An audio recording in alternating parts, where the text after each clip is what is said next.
Well, there are three fundamental problems which are associated with Muslims who are living in a state of minority in the various countries of the world. These are basically not problems but hypocrisies in the attitude of Muslims. Firstly, Muslims, wherever they are in a minority, they are very staunch supporters of secularism. They demand secularism at all levels so that the rights of the minorities can be safeguarded. They want it in the West, in the United States, in the United Kingdom, and in India. But the same Muslims are staunch supporters of theocratic regimes in Saudi Arabia. This is hypocrisy number one. You want secularism in the West and in places like India, but you support theocratic regimes in the Arab world. Secondly, the Muslims who are in a minority, they usually indulge in, bashing of the West because they claim that the West is responsible for the immense anti-Islam propaganda.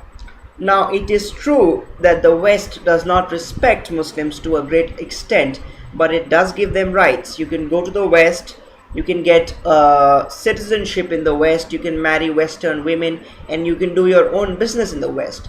But the same Arab world which you pledge allegiance to, no matter for how many years you work over there, you cannot get a citizenship in the Arab world, you cannot marry Arab women, you cannot, independently run a business over there. So this is hypocrisy number two.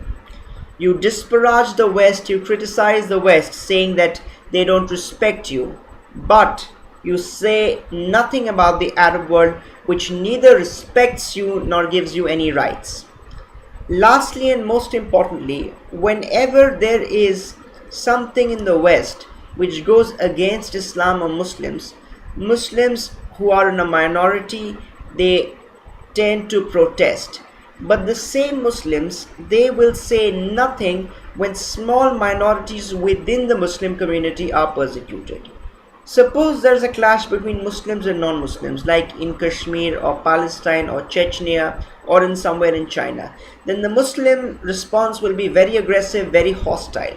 But the Muslim response to, intra-community conflicts in places like Pakistan between Sunnis and Shias, persecution of Ahmadiyas, destruction of Sufi shrines, all these, the responses which you see to those problems, to those concerns, to those conflicts, to those disputes are very lukewarm. They are not even considered to be problems. Take the case of blasphemy. In the West, if anybody paints a cartoon of Prophet Muhammad or, destroys any supposedly old Muslim monument, then there will be a huge hue and cry. But Saudi Arabia has been on a demolition spree. They've been destroying old mosques and old things associated, which are intrinsically associated with Islamic history, associated with the Prophet. They are being destroyed day after day. There are plans of even leveling the Prophet's tomb in the mosque at Medina, but the Muslims world over, they're not saying a word about it.